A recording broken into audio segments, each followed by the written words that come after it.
It's time to talk about Rekieta and his household of intoxicated children. Um, Let me start this off strong.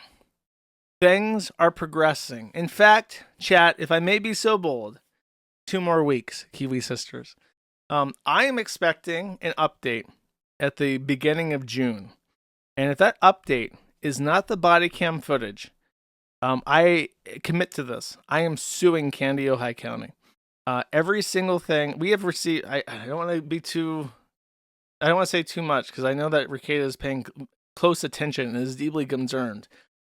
Developments have happened which paved the way for the body cam footage to be released. If the body cam footage is not released, then I will sue.